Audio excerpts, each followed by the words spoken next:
फ्रांसीसी दारुल हुकूमत पेरिस में अमरीकी तालिबा ने होटल में बच्चे को जन्म देकर दूसरी मंजिल की खिड़की से फेंक दिया, जिससे बच्चे की मौत वाक़ हो गई। पुलिस ने तालिबा को गिरफ्तार कर लिया।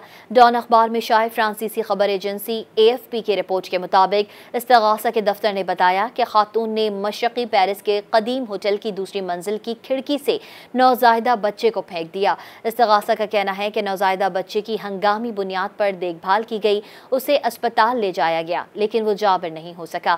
पुलिस ज़राए ने बताया कि रॉबर्ट डेबरी अस्पताल में सुबह 7:45 पर बच्चे की मौत वाक़ हो गई।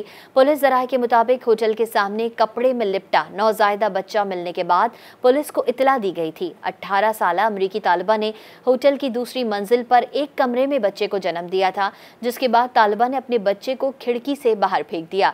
फ्रांसीसी हुकाम का कहना है कि उन्होंने कत्ल की तहकीकात शुरू कर दी हैं। बच्चे को जन्म देने वाली अमरीकी तालिबा यूरोप का मुतालाती दौरा करने वाले नौजवानों के एक ग्रुप का हिस्सा थी। उसे गिरफ्तार कर लिया गया है। प्रोसिक्यूटर के दफ्तर ने बताया कि मां को अस्पताल ले जाया गया, जहां बच्चे की पैदाइश के बाद उसका इलाज होना था।